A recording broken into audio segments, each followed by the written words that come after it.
Muy buenas tardes, hermanos. Gracias por acompañarnos en este domingo también para estudiar un poco la palabra de Dios. Y en esta semana vamos a continuar estudiando las parábolas que hemos estado viendo durante estos días. Con mi papá ya hemos estudiado gran parte del capítulo 24 de Mateo, donde nos explica de diferentes maneras cómo será la venida del Hijo del Hombre, como dice en el texto, y algunas de las maneras en que Jesús relata ciertas parábolas. Y quiero empezar en este pasaje de Mateo 25, del 14 al 30, que habla sobre la parábola de los talentos.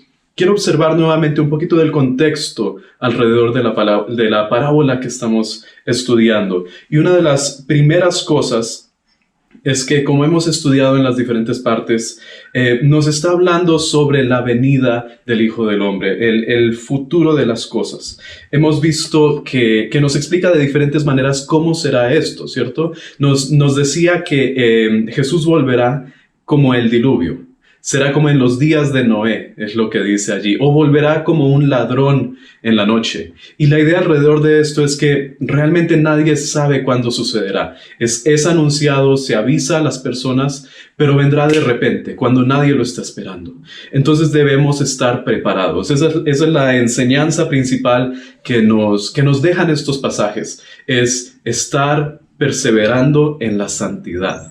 ¿Sí? Y luego hay dos cosas específicamente que quiero que observemos que Jesús nos está enseñando durante estas enseñanzas, estas parábolas, a través de estos capítulos. Nos enseña sobre dos cosas. Primero nos enseña sobre el reino de Dios. ¿Cómo es el reino de Dios? Porque los discípulos una y otra vez le preguntaban, ¿cómo es el reino de los cielos? ¿Cómo es el reino de Dios? Este reino que vas a establecer. Entonces Jesús nos enseña sobre el reino de Dios. Hemos visto que el reino de Dios es impredecible, ¿cierto? ¿Cuándo se va a establecer? ¿Cuándo va a ser el fin de todas estas cosas? No lo sabemos. No estamos exactamente seguros.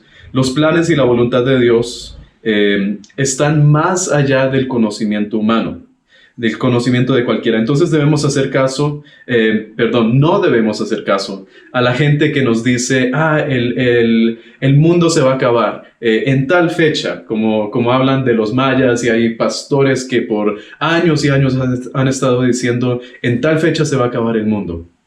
No hagamos caso a esas cosas, porque nadie sabe cuándo sucederá. Jesús mismo dice que ni siquiera el Hijo del Hombre, el Hijo de Dios, sabe cuándo sucederá esto. Entonces no debemos poner atención a estas cosas. Lo único que nos llama es a perseverar, a buscar a Dios. Porque si no, entonces vamos a tener las consecuencias que no queremos tener. Como dice al final en Mateo 24, 51, caeremos, los que nos quedamos fuera del reino de los cielos, solo les espera llanto y crujir de dientes. Entonces, una de las cosas que nos explica es sobre el reino de los cielos. Debemos estar preparados y perseverar porque es impredecible. Y la segunda cosa exactamente que nos enseña sobre Jesús durante este tiempo es la responsabilidad humana. ¿Cómo debemos reaccionar nosotros ante esta noticia sobre cómo es el reino de los cielos? Y es que hay algo que debemos hacer. Nos insta constantemente a perseverar. Por ejemplo, en Mateo 24, 13, Jesús dice, mas el que persevere hasta el fin, éste será salvo.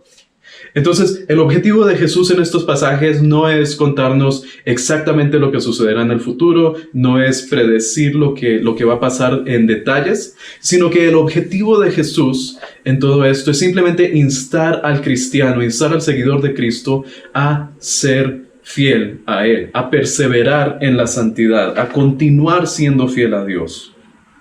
Entonces, en este sentido, nuestra fe debe ser una fe que persevera, que es constante, sin importar lo que fuimos antes. No importa la fecha en que nos hicimos cristianos, no importa si fue hace 10 años, no importa si fue hace 2 días. Lo importante es que en este momento, de aquí en adelante, continuemos siendo fieles a Dios. Entonces, el reino de los cielos y la responsabilidad humana. Y así es como llegamos a la parábola de los talentos, ¿sí? Con este mismo contexto, esta misma idea, llegamos al capítulo 25, pasaje del 14 al 30, donde nos habla sobre cómo es el reino de los cielos nuevamente. Y Jesús dice, el reino de los cielos es como un hombre que yéndose lejos, llamó a sus siervos y les entregó sus bienes. Entonces nos explica lo primero sobre el reino de los cielos. El reino de los cielos es como un hombre un hombre que se fue lejos, un hombre que salió, un hombre que tenía algo importante por hacer, entonces encargó a los siervos que tenía sus cosas. Es un hombre importante y lo que en otras partes nosotros de pronto describiríamos como amo o como señor. Aunque en este pasaje, en este momento, lo describe solamente como un hombre, pero es el amo o el señor de sus siervos. Entonces, ¿quién es este amo?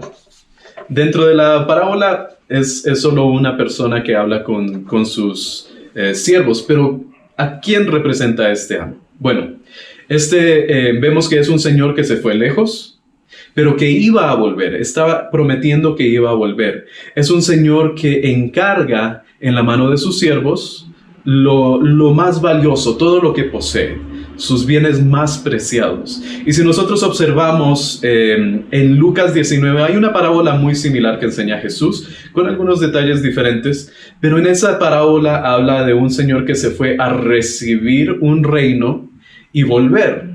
Entonces es un señor que de igual manera se va, pero se va con el propósito de obtener un reino. Va a recibir un reino, un gran poder para establecerlo, pero va luego a volver a sus siervos fieles. Y en Juan 16:7, Jesús menciona justamente que es necesario que se vaya. Entonces Jesús dice, es necesario que yo vaya para que pueda enviarles al Espíritu Santo, para que pueda enviar la ayuda idónea para nosotros en esta vida. Entonces, no solo era necesario que Jesús muera, como lo anunció muchas veces, pero en Juan específicamente dice, también es necesario que yo me vaya para que pueda venir el Consolador, para establecer el reino que Dios le entrega en la tierra y para enviar al Espíritu Santo. Entonces, vemos que este Señor, en la parábola de los talentos, puede ser una representación de Jesús. Porque de igual manera como Jesús se fue y esperamos su venida, donde va a establecer su reino perfecto para siempre, este Señor en la parábola se va con la promesa de volver. Y en Lucas nos habla de que se va para recibir un reino. Y justamente si nosotros vemos, por ejemplo, Filipenses 2, del 9 al 11, dice algo similar Pablo, por lo cual Dios también le exaltó hasta lo sumo y le dio un nombre que es sobre todo nombre, para que en el nombre de Jesús se doble toda rodilla de los que están en los cielos y en la tierra y debajo de la tierra, y toda lengua confiese que Jesús es el Señor, para gloria de Dios Padre. Esa es la gloria, ese es el reino, ese es el poder que Dios le entrega a su Hijo, y lo que esperamos que vuelva nuestro Señor para establecer acá, que en el nombre de Jesús toda rodilla se doble. Entonces este hombre de la parábola de los talentos es una representación de Jesús. Pero ¿qué es lo que hace este Señor dentro de la historia? Dice el mismo versículo 14 que reunió a sus siervos y les entregó sus bienes, sus riquezas a cada uno de los siervos, las distribuyó entre ellos, ¿cierto? Y lo hace de diferentes maneras. A uno le da 5, a otro le da 2, a otro le da 1. Pero quiero notar que la palabra que utiliza este texto es talento y viene de una palabra en el griego que es talanton, ¿sí? Es muy similar. Y no significa exactamente una habilidad personal, una habilidad especial, como lo significa hoy en día. Pero significa simplemente una medida de peso, como podríamos decir una libra, un kilo, algo así. Es el significado que tiene esta palabra talantón. Nos da a entender que este hombre tomó todos sus bienes, quizás en algún material precioso como plata, como oro, y dio una medida a cada uno. A uno dio 5 medidas iguales, a otro dio 2 medidas iguales y a otro dio una medida igual, pero no sabemos exactamente de qué. ¿Sí? Pero era parte de sus riquezas. Entonces, en este caso, no está hablando de una habilidad personal, pero simplemente de una riqueza que está entregando a otros. Ahora, sin embargo, a través de los años, esta parábola se ha interpretado para representar nuestras habilidades, lo que Dios nos entrega, las capacidades especiales que tenemos para servirle a Él. Y por eso es que por lo que han interpretado a través de los años los cristianos, esta palabra talantón o talento, como se translitera al español, ha llegado a representar esta idea de un talento especial, una habilidad personal que tenemos pero en el original no significa exactamente eso. Así que consideremos por un momento qué cosas de valor nos ha dado Jesús. ¿Qué cosas de valor nos ha dado Dios? Porque no solo son los talentos, las habilidades especiales, pero hay muchas cosas que Cristo nos ha entregado. Una de esas es el dinero. Algunos tienen más, otros tienen menos. Así como en esta parábola nosotros vemos que el Señor entrega a uno 5, a otro 2 y a otro 1. Pero la pregunta no es cuánto nos ha entregado Cristo, cuánto nos ha entregado Dios, sino qué hacemos con eso. ¿Cómo estamos utilizando nuestro dinero? Porque uno de los principios en la Biblia, más allá de darlo todo a la iglesia, uno de los principios en la Biblia realmente es la generosidad. Sin importar cuánto tengo yo, es ser generoso, contribuir a otros, bendecir a las personas con lo poco que tengo. Así como la viuda que vemos que Jesús exalta cuando ella entrega simplemente 2 pequeñas monedas y era lo único que tenía, ella demostró generosidad. Y por eso es que Jesús la exalta. Entonces, somos llamados no a acumular posesiones, no a volvernos ricos, pero somos llamados a poder bendecir y ser generosos con lo poco que tengamos. Así que, ¿qué estamos haciendo con nuestro dinero? Otra cosa que Dios ha entregado en nuestras manos es el tiempo. ¿Cómo estamos utilizando nuestro tiempo? ¿Sí? Desde que nacemos, tenemos nuestros días contados. Y Dios no nos dice cuántos días vamos a tener de vida. Desde el momento que nacemos, empezamos a tener un poco menos y un poco menos y un poco menos de tiempo aquí en la tierra. Entonces el tiempo es una de las cosas más valiosas para las personas. ¿Cómo lo estamos utilizando? Es una de las cosas más preciosas que Dios nos entrega, pero ¿cómo lo estamos utilizando? Debemos preguntarnos si Dios estaría orgulloso de la manera que yo utilizo mi tiempo.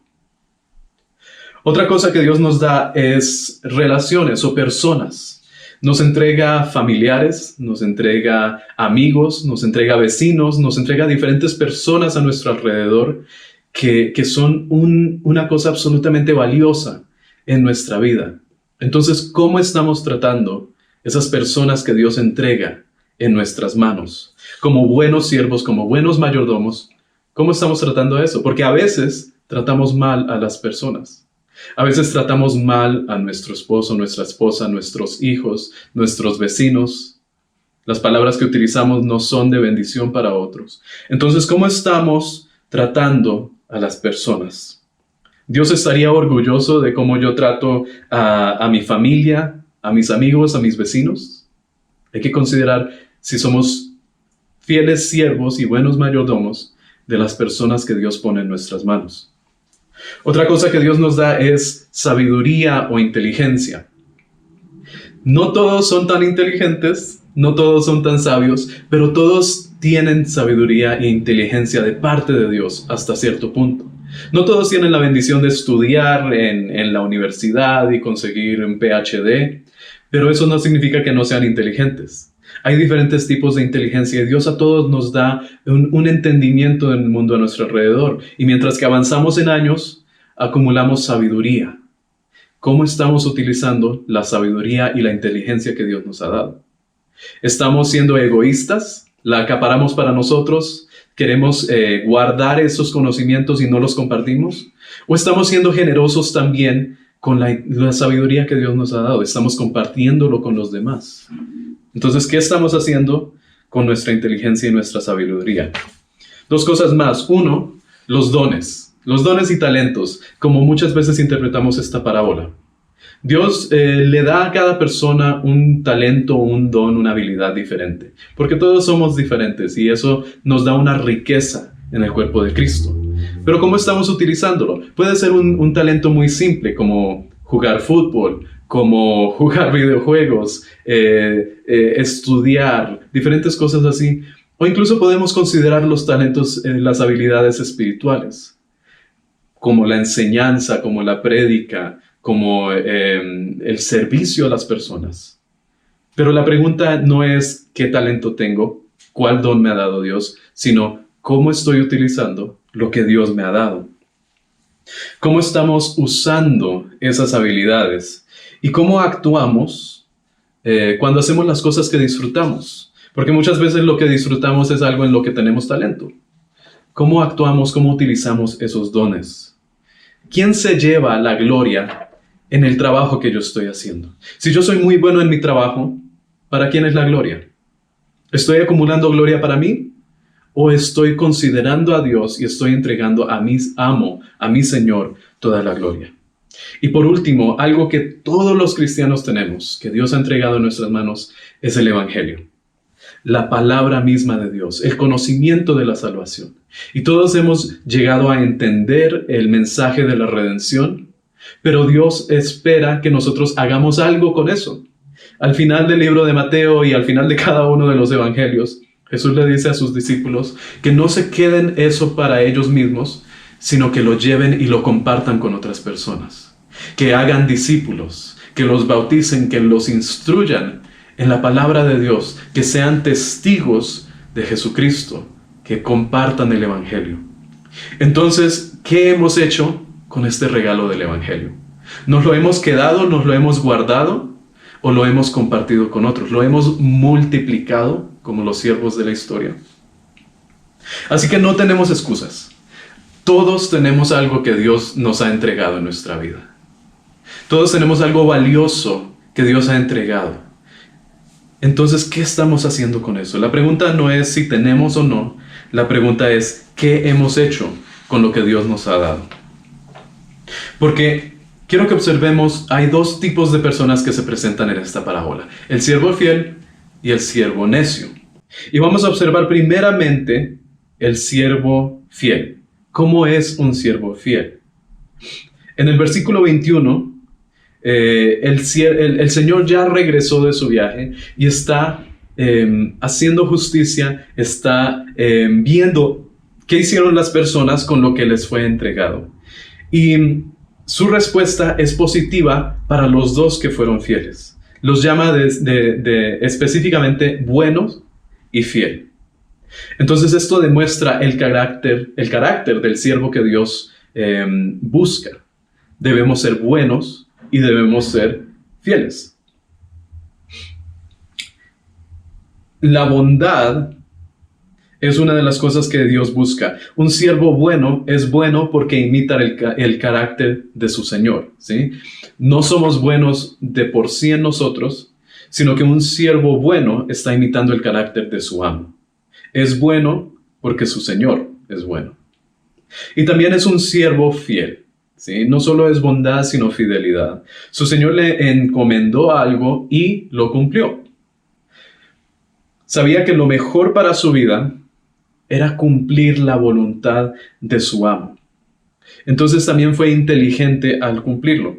Así como Dios nos ha encomendado muchas cosas que acabamos de conversar antes, nosotros somos llamados a ser fieles, a cumplir lo que Dios nos encomienda.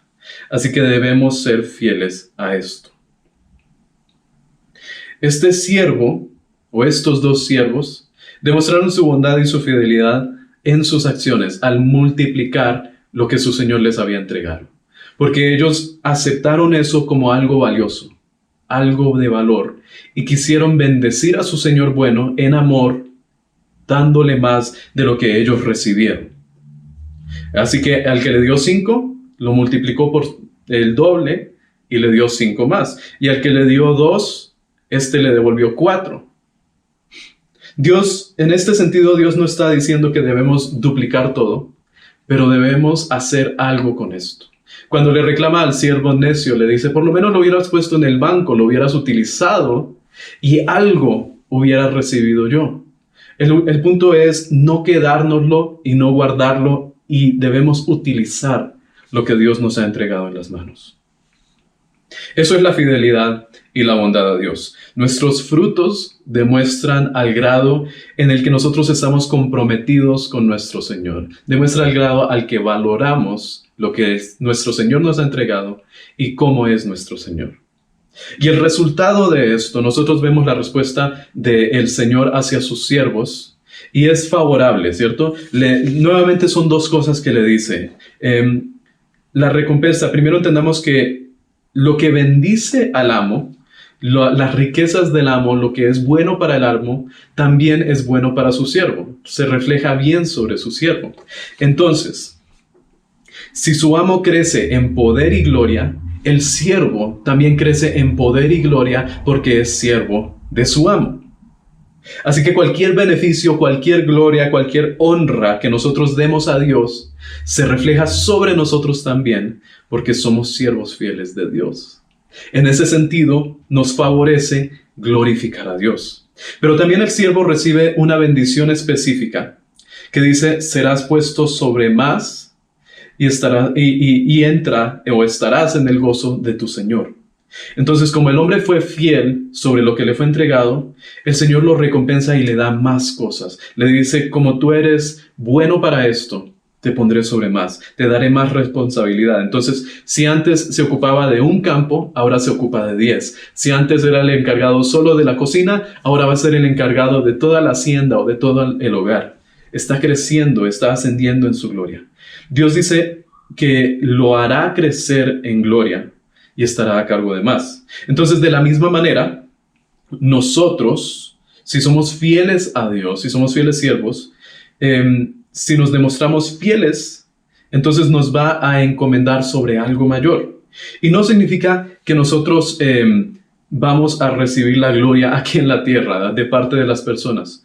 Pero Dios dice que si somos fieles a Él, nos permitirá participar, tener una mayor parte en el reino de los cielos. Y por último, lo que les dice es que van a disfrutar del gozo del Padre, el gozo de su amo. Y esto, dentro de la parábola, entendemos que es como un banquete, una celebración grande que tiene planeada para cuando regresa el Señor. Pero lo más importante es que puede el siervo participar de la mesa, estar con el amo. Es casi como que ya no es necesariamente un siervo, sino como parte de la familia, porque participa en la mesa, participa en el hogar con este Señor. Y de la misma manera, la bendición más grande que nosotros recibimos no son, como dice, muchas veces pensamos, las calles de oro y la mansión en el cielo y todas estas cosas, sino estar en el gozo de nuestro Señor, donde no hay necesidad de sol y luna, donde no hay tristeza ni dolor, donde todo es Dios y todo está en su perfecta bondad. Eso es lo que espera a los siervos fieles de Dios. Como dice en Apocalipsis 21 y Apocalipsis 22, 3 y 4 dice, entonces oí una gran voz que decía desde el trono, he aquí, el tabernáculo de Dios está entre los hombres, y Él habitará entre ellos, y ellos serán su pueblo, y Dios mismo estará entre ellos.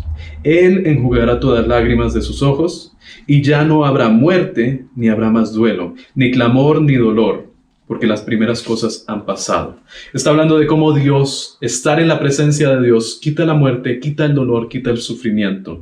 Y Apocalipsis 22, del 3 al 5 dice, y ya no habrá más maldición, y el trono de Dios y del Cordero estará allí, y sus siervos le servirán. Ellos verán su rostro, y su nombre estará en sus frentes. Y ya no habrá más noche, y no tendrán necesidad de luz de lámparas, ni de luz del sol, porque el Señor Dios los iluminará, y reinarán por los siglos de los siglos.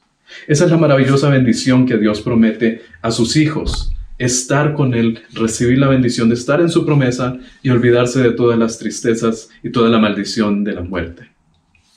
Observemos rápidamente ahora el siervo necio, porque ya vimos la bendición y lo bueno de ser fieles. Veamos lo que sucede con el siervo necio. Porque el siervo bueno actúa por amor, actúa por beneficio de su Señor. Entonces, ¿qué es lo que motiva, qué es lo que impulsa a actuar de manera necia? En el versículo 24 y en el versículo 25, el siervo malo está respondiendo a su Señor. Y dice, pero llegando también el que había recibido un talento, dijo, Señor, yo sabía que eres un hombre duro, que ciegas donde no sembraste y recoges donde no esparciste. Y tuve miedo, y fui y escondí tu talento en la tierra. Mira, aquí tienes lo que es tuyo. Entonces hay una palabra clave en esta respuesta del siervo necio, que dice, yo tuve miedo. Lo que impulsa a este hombre a actuar de esta manera es el miedo. Ahora, este hombre se llenó de miedo, pero en este caso el miedo es un poco diferente a lo que llamamos temor. En la Biblia habla muchas veces sobre temer a Jehová, sobre tener temor de Dios. Por ejemplo, dice, Dios es grande, poderoso y temible. Es verdad que nosotros debemos temer a Dios, pero como alguien que tiene amor y respeto por esa persona. Porque el poder de Dios es enorme y es mucho más allá de lo que somos nosotros, el poder y la santidad de Dios. Podemos tener temor de alguien, pero aún así confiar plenamente en su bondad y su misericordia. Puede ser la persona más grande y poderosa y temible, pero aún así sabemos que nos ama. Pero en cambio, el miedo no considera el amor y la bondad de la otra persona. El miedo únicamente nos llena de inseguridad. Y esa es la manera en que actuó este siervo. Como siervos, nosotros somos llamados a temer a Dios, pero no a tenerle miedo a Dios. Debemos respetar, amar su poder y gloria y actuar de acuerdo con eso, pero no temer el castigo de Dios, porque reconocemos el perdón de Dios, la misericordia de Dios y el amor de Dios. Este siervo tuvo un mal entendimiento del carácter de su Señor. Eso es lo que lo impulsa a actuar de esta manera. ¿Y cuál es el resultado de su necedad? El miedo llevó a este hombre a actuar de manera necia. En vez de considerar la bondad y el amor de su Señor, solo vio su poder y sintió temor por su vida. Y lo que hizo fue enterrar ese talento, esconderlo y no utilizarlo. Por eso su Señor lo castiga, porque este hombre realmente nunca entendió cómo era su Señor. Si realmente conociera a su Señor, no le importaría la severidad o el poder de su Señor, sino que vería el poder, la gloria de este Señor, pero reconocería también su misericordia y haría todo lo posible por beneficiar a su Señor. Este hombre tampoco disfrutaría de estar en la presencia de su Señor, disfrutando del gozo de su Señor, porque no ha entendido cómo es este Señor. El siervo no valoró lo que su Señor le entregó. No consideró de igual valor lo que su Señor le puso en sus manos. Sea oro, sea quizás un hijo, sea nuestra inteligencia, nuestro tiempo, nuestro esfuerzo. Tenemos que valorarlo como Dios lo valora. Si es algo importante, si es algo valioso, vamos a tratarlo de esa manera. Y algo valioso merece ser multiplicado. Y de esa misma manera Dios espera que nosotros multipliquemos, usemos y engrandezcamos la gloria de Dios por lo que Él nos ha entregado. Si solo lo tomamos, lo enterramos y no lo utilizamos, estamos diciendo que esto no es valioso y que nuestro Señor no tiene nada de valor. Así que debemos considerar cómo actuamos, cómo entendemos, cómo valoramos lo que Dios nos ha entregado. Porque tristemente, a causa de esto, este hombre fue desechado de la presencia de su Señor. Donde podría haber disfrutado de todo lo que tenía, ahora le es quitado todo lo que tenía. Ya no puede servir más y no puede servir sobre más cosas como sus consiervos, sino que todo le es quitado. No puede disfrutar de estar con sus hermanos tampoco en la presencia de su Señor, con los otros mayordomos fieles. No puede estar en la presencia de su Señor donde hay gozo y donde hay alegría, sino que su única recompensa, como dice el versículo 30, es las tinieblas, donde habrá lloro y crujir de dientes. Entonces, para ir terminando, la pregunta de Jesús, o la pregunta que Jesús nos presenta a través de esta parábola y las otras que ha estado enseñando, es muy simple. ¿Quiero ser un siervo fiel o quiero ser un siervo necio? Porque nunca es tarde para cambiar la manera en que estamos dirigiendo nuestras vidas. La mayoría de las personas actúan como si ellos fueran dueños de su propia vida, como si ellos fueran los amos de su vida.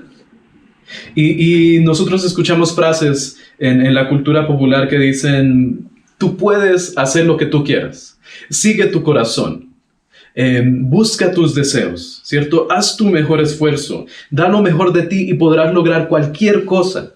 Y suena muy bonito, pero detrás de esto hay un sentimiento humanista que no da la gloria a Dios y no reconoce que hay otro que es Señor sobre nuestras vidas. Eso nos lleva a que nosotros seamos el amo de nuestra vida y no Dios.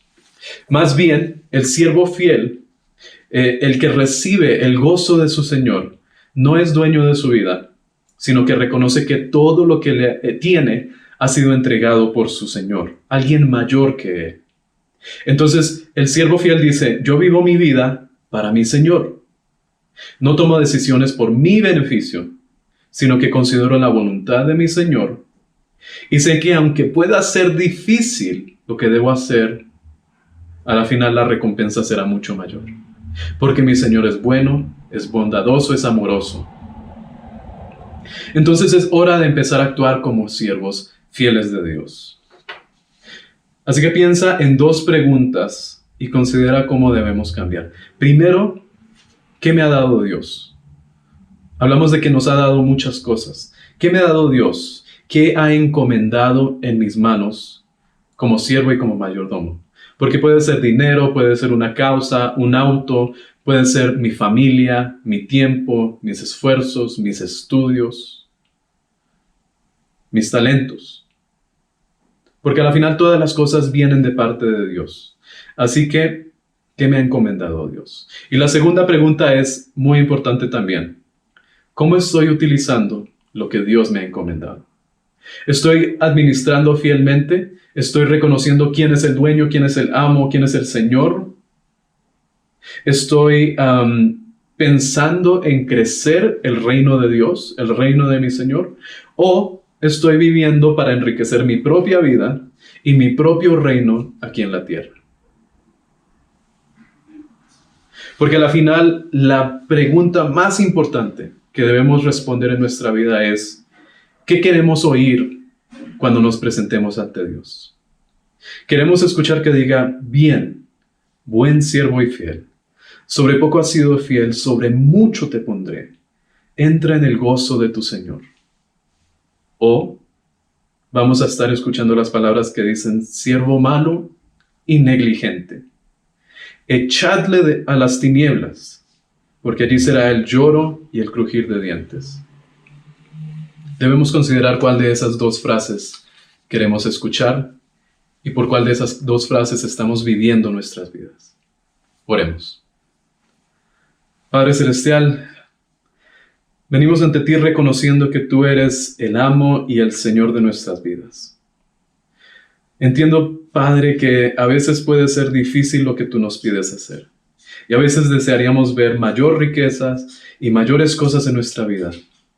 Pero aún así, Señor, tú nos llamas simplemente a ser fieles a ti. Así que ayúdanos a ser fieles de la mejor manera con las cosas que tú nos has dado, a valorarlas de la mejor manera y poder vivir una vida para ti y no para mí. Gracias porque hasta ahora tú has sido fiel con nosotros y pedimos que nos ayudes a continuar siendo fieles cada día. Te agradecemos por todo, Señor, por la bendición de la salvación y todas las bendiciones que tú das en nuestra vida. Gracias por todo, Padre, y todo esto lo oramos en el nombre de tu Hijo Jesucristo. Amén. Gracias, hermanos, por unirse con nosotros en este estudio de la Palabra de Dios en Mateo 25. No olviden conectarse la próxima semana también. Bendiciones.